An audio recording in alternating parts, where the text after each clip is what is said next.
Bonjour, je m'appelle Antoine et je suis responsable des programmes d'incubation à la Ruche Saint-Germain. Donc la Ruche, c'est un réseau national d'espaces de coworking et d'incubateurs partout en France. Donc il y a aujourd'hui une quinzaine de ruches sur le territoire français et notre objectif, c'est de pouvoir accompagner les entrepreneurs, quel que soit leur stade d'avancée dans leur projet, quel que soit leur type de projet, et puis également quel que soit le profil de ces personnes-là. Et on les accompagne à travers deux manières différentes. Donc soit ils peuvent avoir accès à l'espace de coworking d'une ruche à côté de chez eux, soit ils peuvent intégrer un programme d'incubation. Donc là, c'est des programmes d'accompagnement à la création d'entreprises.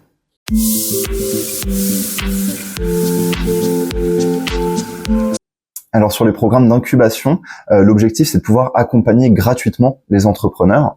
Et donc on a deux grandes familles de programmes. On a les programmes plutôt inclusion pour accompagner des personnes qui ont peut-être plus de freins pour entreprendre ou en tout cas qui auraient moins de chances d'être accompagnées sur leur projet. Et à côté de ça, des programmes plutôt liés à l'impact. Donc là, des programmes qui vont soutenir les projets qui ont une visée sociale ou environnementale. Et donc notamment à la Ruche Saint-Germain, on a le programme Coup d'envoi qui vise à accompagner des personnes éloignées de l'emploi qui ont un projet de création d'entreprise. Et donc là, on va les accompagner pendant 6 mois pour développer, structurer, tester et lancer leur projet d'entreprise.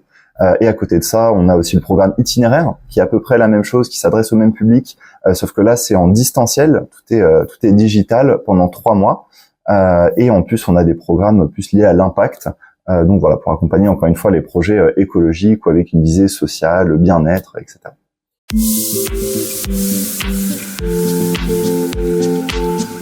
Donc en général, pour chacun de nos programmes, on va ouvrir un appel à candidature. Donc les entrepreneurs vont candidater au programme en remplissant un formulaire, un questionnaire.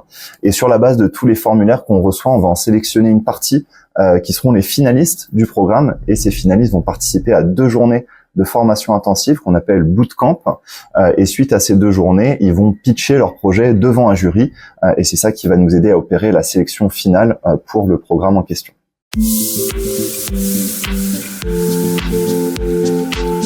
Alors pendant tout le programme, ils ont des ateliers collectifs pour les aider à structurer leur projet. Donc vraiment leur donner les compétences techniques nécessaires pour développer leur projet de création d'entreprise. On a également des ateliers plus de développement personnel, puisque quand on accompagne un projet, on n'accompagne pas seulement le projet, mais également la personne qui va porter le projet. Et puis à côté de ça, ils ont également un suivi individuel, vraiment sur mesure pour se fixer des objectifs, avancer étape par étape dans la structuration du projet. Et également pendant toute la durée du programme, ils ont accès à l'espace de coworking de la Ruche pour qu'ils aient vraiment un lieu, un endroit où développer leur projet.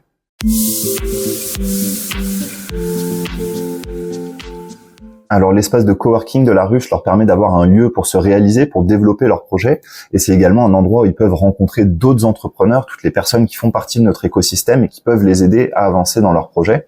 Et puis le fait d'avoir un lieu physique également, c'est un endroit où ils peuvent tester leur projet, donc commencer à prototyper des choses, tester des ateliers, des conférences, animer des choses directement dans la Ruche.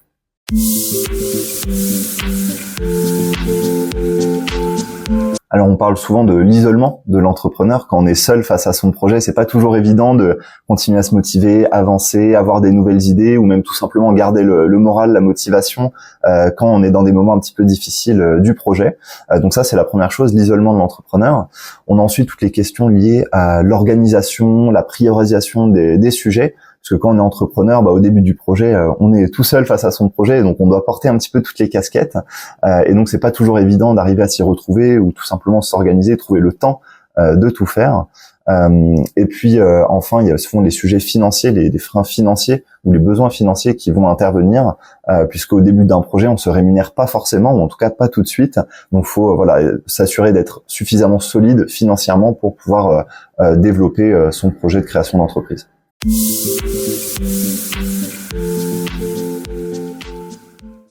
Ouais, carrément. Alors plusieurs success stories de personnes qui sont passées par les programmes, notamment le programme Coup d'envoi.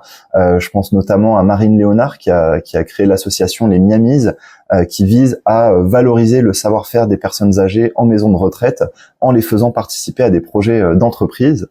On a également Aurélia Bré qui a monté la société Cap Botanica, qui commercialise des produits cosmétiques à base de plantes naturelles, bio et surtout sans eau ajoutée. Il y avait également Faiza Saadan qui a ouvert une épicerie solidaire, donc elle récupère les invendus auprès des grandes surfaces et elle les revend dans sa boutique à petit prix pour des personnes qui ont des plus petits budgets.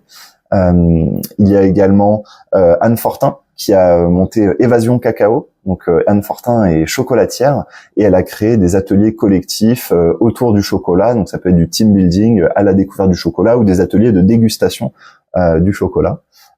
Et enfin Chica et Coco, qui sont deux personnes qui se sont associées pour créer un collectif de traiteurs engagés qui proposent des repas voilà de saison avec des produits locaux et puis surtout qui font découvrir les saveurs du monde entier puisque leurs chefs voilà proposent chacune la cuisine de leur pays.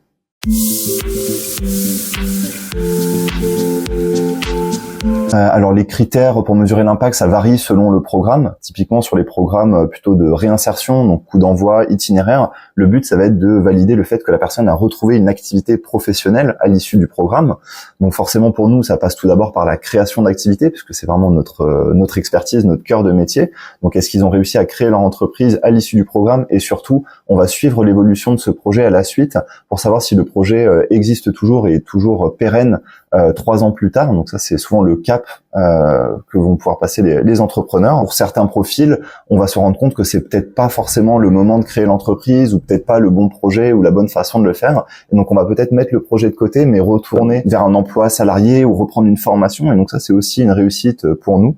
Et donc de façon générale, pendant toute la durée du programme, on va bien sûr mesurer la satisfaction des entrepreneurs, voir si le programme, ce qu'on propose, répond bien à leurs besoins et à leurs attentes. Et à côté de ça, on va mesurer pendant toute la durée du programme, donc au début, à la fin et même 6 mois plus tard, voir comment la personne se sent par rapport à son projet de création d'activité. Est-ce qu'elle se sent à l'aise de porter ce projet, autant d'un point de vue technique sur les compétences entrepreneuriales pour créer son activité, mais également sur la posture d'entrepreneur, comment elle se sent en termes de légitimité, voilà, de confiance en soi, de prise de parole en public, toutes ces compétences interpersonnelles ou soft skills qui nous permettent de mener à bien un projet de création d'entreprise. Donc ça va être hyper important également.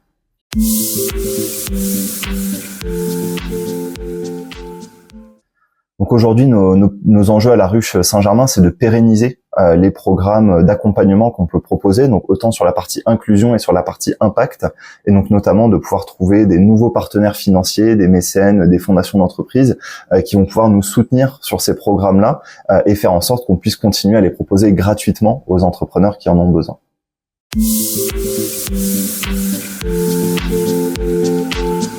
Si je devais vous laisser avec un mot, c'est vraiment faites-vous accompagner sur votre projet. Si vous avez un projet de création d'entreprise, surtout restez pas tout seul dans votre coin sur votre projet.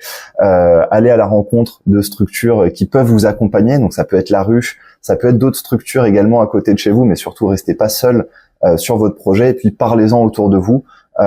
Essayez de confronter votre idée à la réalité du marché pour avoir voilà des retours et voir si ce que vous avez en tête ça répond à un réel besoin sur le terrain.